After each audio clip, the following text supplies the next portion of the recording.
All right, good morning, everyone. For our contemplative meditation, I have two short readings, quotes from Kabir. One of them was actually from the Science of Mind magazine this morning, and then I found another in my Kabir book. And after the reading, we'll have a few moments of silence and quiet time, and then Jackson will sing us into the invocation. So just allow yourself to relax and let go of any busyness of the morning and just be in this place at this time, taking a couple of deep healing breaths. The flute of the infinite is played without ceasing, and its sound is love. In your body is the garden of flowers. Take your seat on the 1,000 petals of the lotus and there gaze on the infinite beauty.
Spirit unfolds me, tenderly holds me, Spirit and I are one, walking together now and forever, Spirit and I are one. I am the light and I am the source, I live in integrity. I am the love and love is the way. Spirit unfolds through me. And this morning, as we come together via Zoom, I know that Spirit is within each and every one of us, unfolding in each moment, and that beauty of Spirit is all around us in the rain, in the blooming trees and flowers, in the light and the love that we have within our very selves and our very souls. And I know that the words heard this morning in our service will be just the right and perfect words that we need to hear to propel us forward on our beautiful journey called life. And I know that as we come together, even as an online community, that energy that is within us is magnified and flows out into the world. And I let this go, knowing that it is right and that it is so, and so it is. Spirit unfolds me, tenderly holds me, Spirit and I are one, walking together now and forever, Spirit and I are one.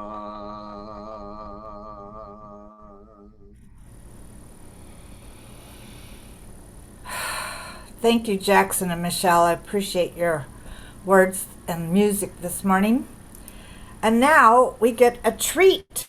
I wanted to share with you a little bit about our speaker this morning. She began a transformational experience in her life in 2001 when she walked into the Center for Spiritual Living in San Jose. She's still at the Center for Spiritual Living San Jose, and now she's their associate minister and apparently is involved in just about everything in that center. She's been in business operations, programs, education, etc., and has, from when reading her bio, she has a lot of creativity, which any minister really appreciates in the center. Before her call to ministry, she had a thriving career at Hewlett Packard. And, I love this one, collected numerous awards for her theater work from New York to California. So that really fits our artistic and theatrical ideas of living here in Humboldt. She lives in the Rose Garden area of San Jose with her husband Max, who's a licensed practitioner, and their dog Moody, a 9-pound senior Yorkie who lets them live there too. I know that one as well, only mine is cats. So let's welcome Reverend Susan Overland and her talk, Stepping Out and Stepping Up. Thank you very much. And I'm going to drop this. I'm going to stop sharing the PowerPoint, and what I'm asking you to do is go to the upper right to the view thing and put it on speaker view so you see Reverend Susan. Thank you, Angel. And thanks to all of you. I am really happy to be with you today. I appreciate being invited to speak with your amazing community. I hope someday I get to come up and be with you in person. It's just, you live in a beautiful, beautiful area, or your center is in a lovely area. And I'm really happy to be wrapping up this month with you, this month of April, when we've been exploring the topic or the theme of stepping into the unknown, which is pretty much, waking up every day. That's, if we wake up every morning, that's what we do. We step out of bed and into the unknown. And I've really enjoyed the topic because I spend a lot of time with a 2-year-old. She is my granddaughter that lives locally, and her other grandparents and my husband and I get to share in her childcare. So I have her every Friday, and probably for well over a year now, she's a huge fan of the Frozen series, Frozen 1 and Frozen 2. And in Frozen 2, there's quite a famous song that's called Into the Unknown. So that's been my soundtrack for a year in my life. So it's a great topic. And today we're talking about stepping out and stepping up. I should cover where we've been this month. We've talked about the path less traveled, and we've talked about the winds of change, and we've talked about blessitation. I love that our denomination is probably several years now. I think this is maybe the fourth or fifth year, where we've created an annual theme and monthly themes and weekly topics that, if they so choose, can be followed in all of our centers. So there's something moving about the fact that all of our different centers around the world are talking about the same topic. So today is stepping out, as Angelica shared, and stepping up. And I want to begin with a Joseph Campbell quote. And when he wrote The Hero's Journey and all of the work he's done with The Hero's Journey and shadow work, he wrote that we must be willing to let go of the life we had planned so as to have the life that is waiting for us. We have to be willing to let go of the life that we had planned so as to have the life that is waiting for us. That is pretty much the science of mind in a nutshell. The science of mind is all about an intention, a manifestation, creating a mental equivalent, right? That which we can aspire to, basically making a contract or a covenant with the universe so that we can live the life that I think was intended for us. Not that there's some master plan that we have to adhere to, but if all of creation is for us, then there's probably something magnificent that's awaiting us every day and all the time. And I can't think of a better year, right? Coming off of the past, 13 months now to really think about exploring that quote as we gratefully step out of what has been and we confidently step up and into our next yet to be.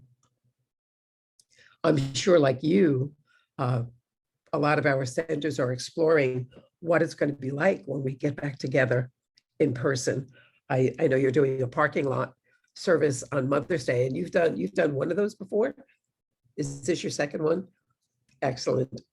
So we're preparing in San Jose, where I'm from. By the way, I forgot to say, I bring you greetings from my community.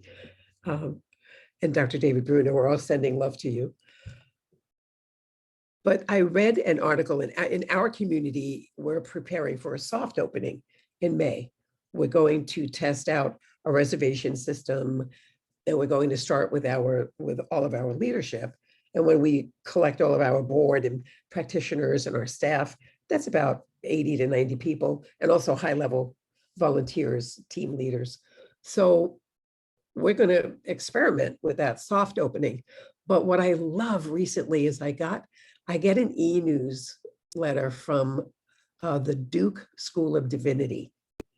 And in that e-newsletter, they recently published an article that said, when we return, we will all be newcomers. And I was really moved by that, because we're not coming back to the same center that we all left in March of 2020. Most of our centers are different. Some of the people will look different, especially if you've been baking a lot and eating your emotion. Oh, wait, that's just me. Never mind. That's a different Sunday. But when we return, we even laughed about our building. The building is going to be different. We had a new roof put on the building, and it's being painted this week. So everything will be different when we return, and the way we interact together will be different. We may still have to wear masks. We may still have to be 6 foot apart from one another. So, and we're going to be more of an elbow bump community in the beginning and try to discourage, the hugs that we used to get. So it's an adjustment. It's an adjustment of coming back together. But here we go again. We must be willing to let go of the life we had planned so as to live the life that's waiting for us, right? To be the community that's waiting to be back together, to be the community that's going to be transformed, but so grateful to be in celebration again. And a lot of this boils down to the simplest and most profound message of the science of mind. In my 20 years as a student and teacher of science of mind, I can still remember the first foundations class I took, and it was in fall 2001. And I know that because I was also married in fall 2001. So my anniversary with my husband coincides with our anniversary of finding the center. And in that first class, probably like you, I heard for the first time the words, change your thinking, change your life.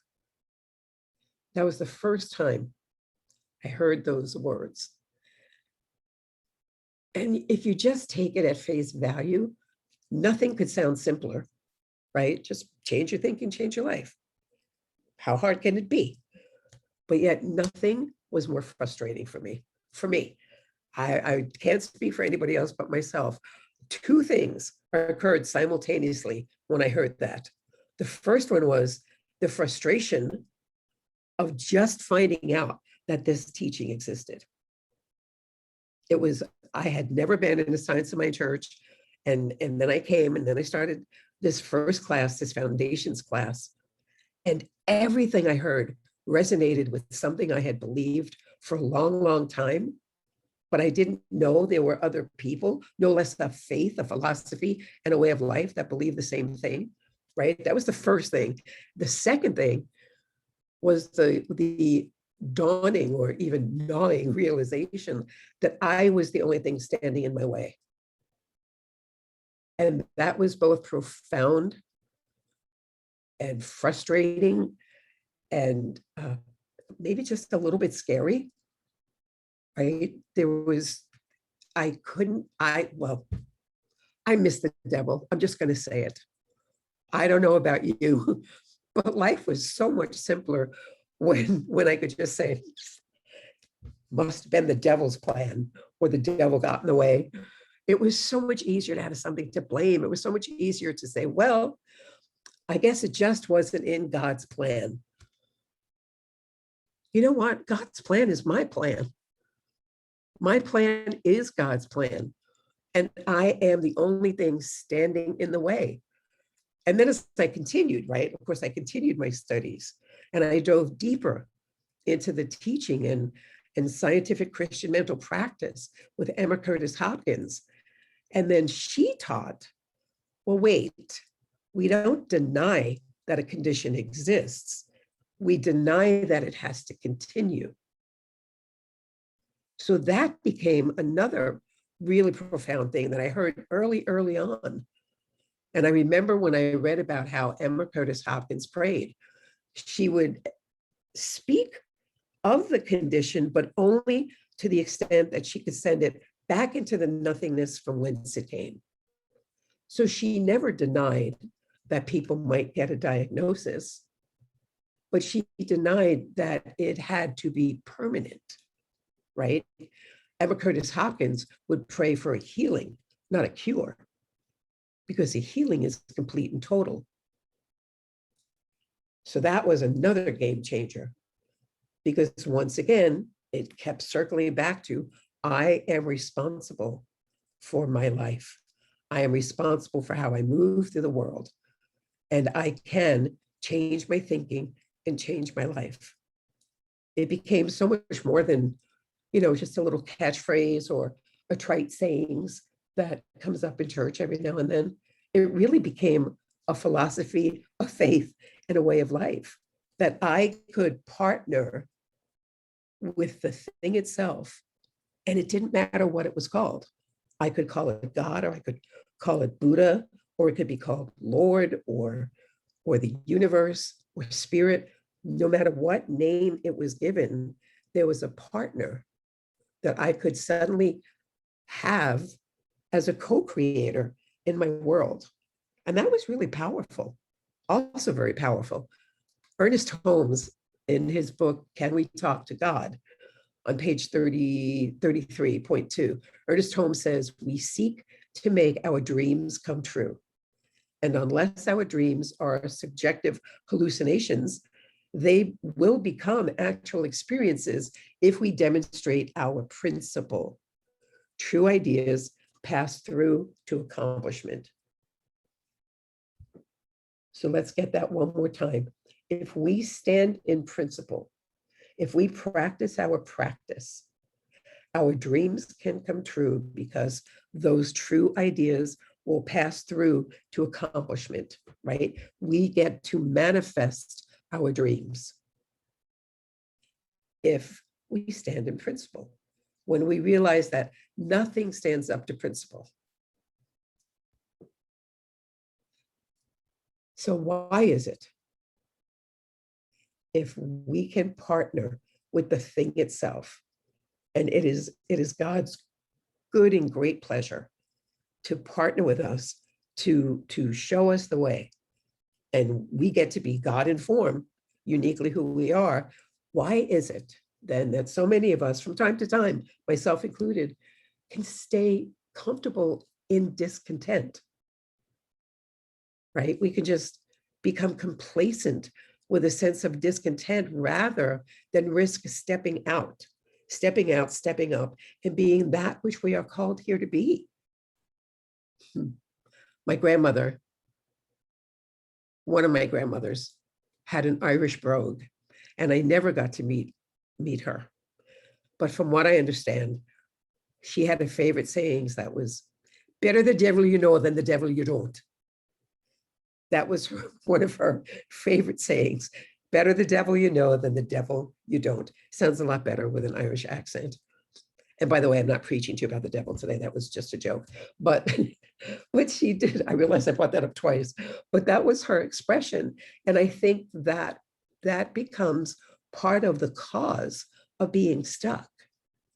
right? We have that part of our brain, the amygdala, which is responsible for fight, flight, or freeze. And I think that third one is what comes up a lot of times because we stay in this place of discontentment because we're sort of afraid of moving forward, right? Well, at least I'm comfortable in my known discontent, right? I don't know what that is. I don't know what's out there. At least here, I know the variables, even if I don't like them. But that's not really partnering with spirit. That's not really living into this unique purpose for why we're here, right? We have all incarnated as the thing itself, right? We're all God in form, and no one else on the planet can fulfill rather that divine purpose of who you are here to be. Only you can do that. You are the only one that can fill your purpose, right? And if we ignore that, if we live small, we're not the only ones missing out. Each and every one of us is missing out on your greatest gift, right? If Angelica chooses to live small, imagine if she decided, well, I don't think I'll become a minister. That's a little too out there, right? We would have missed all the messages and the gifts. It's the same thing with the beautiful musicians who played at the beginning. They have a unique gift to share. And if they were playing small, we would all miss out on that. We would have missed out on Michelle's prayer. We would have missed out on Jackson's chanting, because he would have said, no, that's not my wheelhouse. It's really funny because I shared a similar, in my talk last week, I talked about that stepping into the unknown. Thich Nhat Hanh has a beautiful quote where he says, enlightenment for a wave in the ocean is the moment when the wave realizes it is the water. That's his definition of enlightenment. The moment the wave in the ocean realizes it is the water. And he goes on to say, when we realize that we are not separate, but a part of the huge ocean of everything, we become enlightened. We realize through this practice, and we remain awake and aware through more practice, right? So the more we practice our practice, again, the more we stand in principle, we remain awake and aware, and we become enlightened because we too are part of this huge ocean of everything. You and I are one. So we step out of our comfort zone, right? That's what this is about, stepping up, stepping out of our comfort zone and stepping up to our spiritual awakening. And as we step out of our comfort zone and do that, it's good to remember that we're part of something bigger than ourselves. That was the whole point of a change your thinking, change your life. So you begin to realize you're so much bigger than your fear. You're so much bigger than your concern. We are so much more than a diagnosis or a label or something some well-meaning third grade teacher said that we filed away in our can't file. I can't sing, or I can't paint, or I can't draw, or people don't have purple faces. Yeah, they can. But when we were in third grade, we didn't say that. We didn't push back. Another Ernest Holmes, in his book, this thing called You, Ernest says the greatest gift life could have made to you is yourself. Imagine that. The greatest gift life could have given you is yourself. You are a spontaneous, self-choosing center in the great drama of being. And this great joy of becoming and the certainty of an eternal expansion. We are forever expanding upon that gift of self. But there's one more catch. It's not really a catch. It's more of a command. In order to fulfill that potential, in order to step out, in order to step up, there is one word that is required of you. And that word is yes. Now, if you're anything like me, sometimes we have to be dragged kicking and screaming to our spiritual magnificence. Some of us do not go gentle into that great expression of what is yet to be. I'm one of those that God has to get very loud with, because I tend to second guess. You know, when you're called, when you're really called and pulled to do something, and so many people will say yes. So many people get it right away. I kind of move more like, what? No, you must be mistaken. Not me. No. And then it just gets louder. The thing itself, spirit, just gets louder and louder. Regina Sarah Ryan wrote a book that's called Praying Dangerously.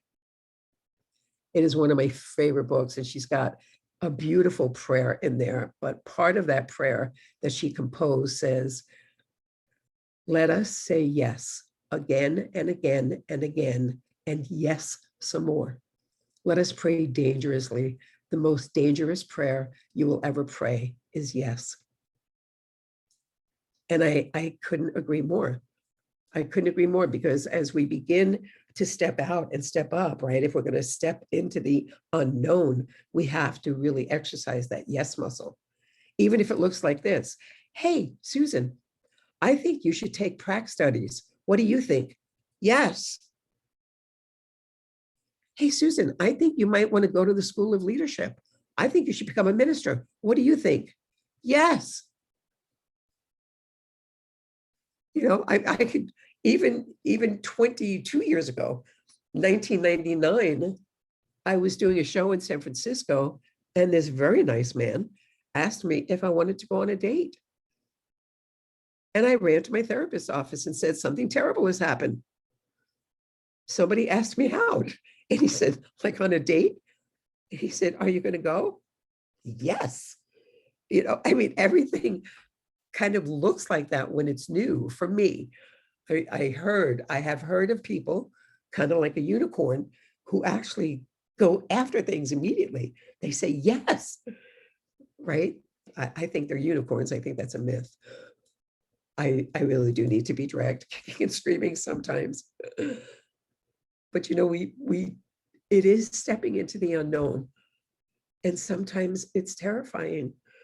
But really, there's only two questions. When we finally get to the yes, even if it looks like yes, there's only two questions. What will we bring with us? And what are we willing to leave behind? Right? You have incarnated as your unique and individual self to play you. You have been cast as you. Only you can be you. And our soul continuously calls us. It says, be brave. It says to step up, to say yes, regardless of what others think or say, to know that this is your time, to know that everything in the universe has conspired for you to be uniquely you for just such a time as this. And then you get to ask one more question. If I were to be living my life fully, what would I be doing? If I were to be living my life fully, what would I be doing? And then you get to go do that. Marianne Williamson said, each of us has a unique part to play in healing the world. But that begins with the healing of self.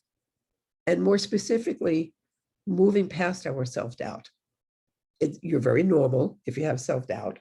I same thing. But Ernest also said we must climb over the rocks of unbelief, pass around the barriers of doubt, and plunge into the stream with faith. I love that visual. Climb over the rocks of unbelief, pass around the barriers of doubt, and plunge into the stream of faith. I also read a quote last week that is unattributed. It says, unknown, feed your faith and doubt will starve to death. So the Science of Mind teachings have given us a perfect roadmap. I mean, any journey begins with a map, or you plug in the destination in your GPS. Science of Mind has already given us that roadmap. We have the perfect spiritual, emotional, physical, and financial awakening for our journey. every person I know, show of hands, do you know anybody whose life hasn't been changed in some way by this teaching? Anyone?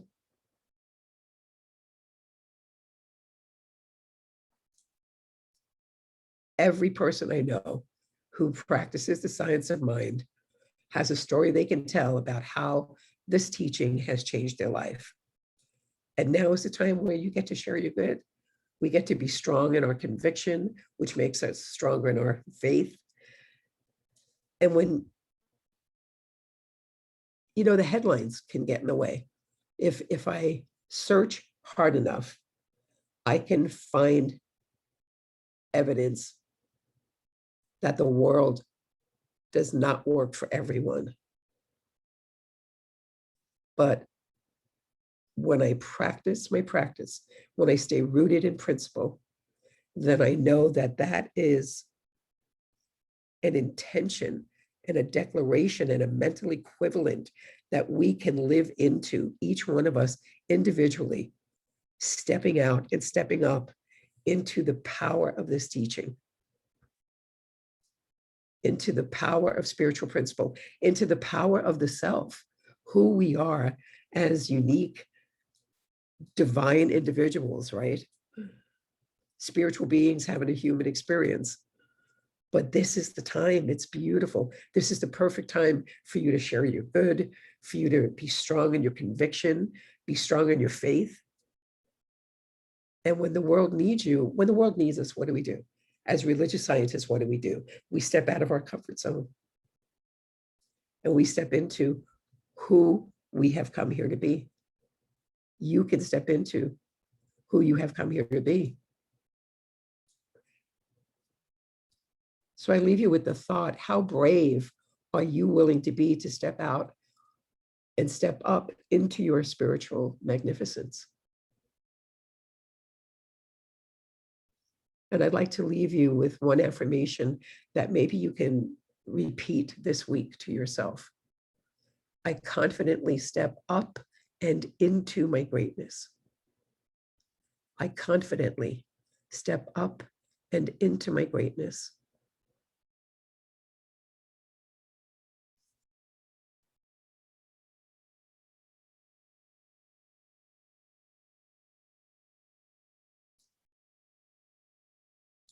Thank you. Shall we pray? Let's pray.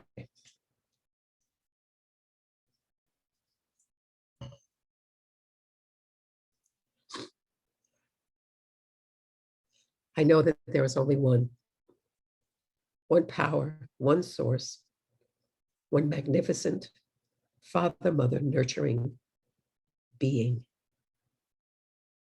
It is a power for good.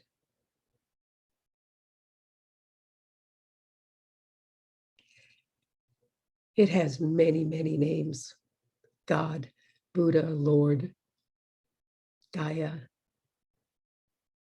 Shiva, Allah. I call it God because it's just simple. It's familiar. It reminds me of my youth. It reminds me of my Catholic faith of origin.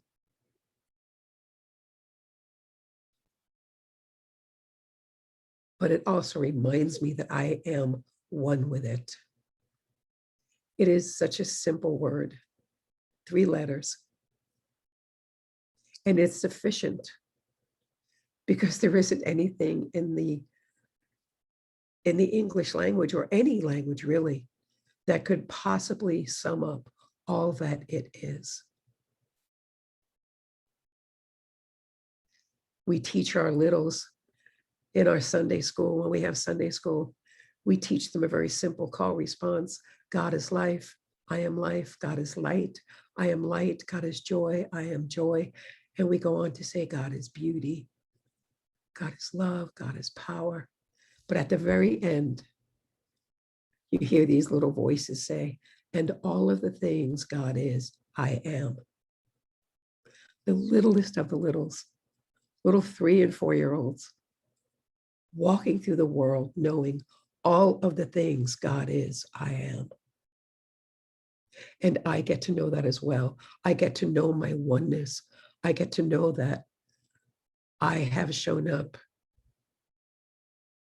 as Susan to do what can only uniquely be done as Susan in the world. I have shown up to be beauty and love and power and life and light. Because all of those things God is, I am too. And not just on a Sunday, not just when I'm meditating or speaking a spiritual mind treatment like this. It is all the time. And because of that connection, because of that oneness with the thing itself, I also get to know that for each and every one of us. I get to look through the eyes of love, through the eyes of God, and see you as God in form. I get to know the same truth for you, that you are beauty and love and light, that you too are the thing itself in form to do what can only be done as you. And so this journey that we're all on together is a powerful journey, because it is a journey of truth and beauty and love. It is that journey, and it is that oneness with each other that allows each of us individually to stand in our spiritual magnificence, to stand in a truth that is unshakable, to stand in spiritual principles that are timeless and ageless, and to know that nothing stands up to that. No headline, no diagnosis, no, financial statistics.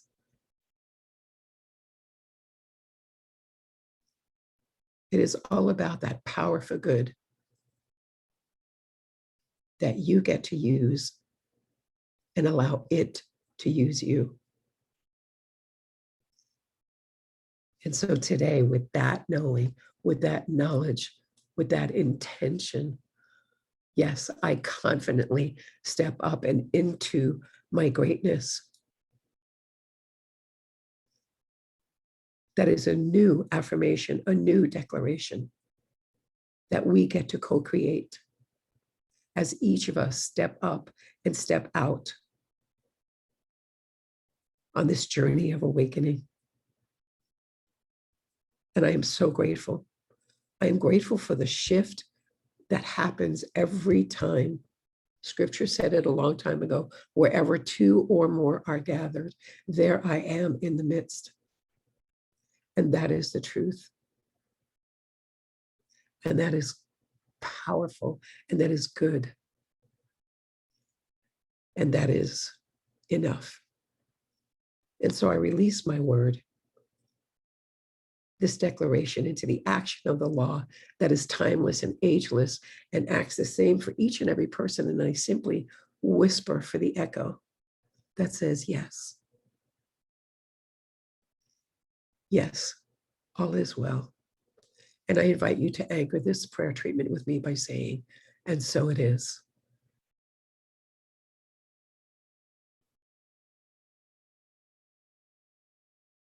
Thank you for your time. Thank you for being here this morning. Thank you, Reverend Susan. That was really good. I appreciate this. Lots of good wisdom in there. Thank you. Thank you. Thank you. I totally lost track of time. I don't know what that was. It doesn't matter. Thank you. Like what time All right. is it?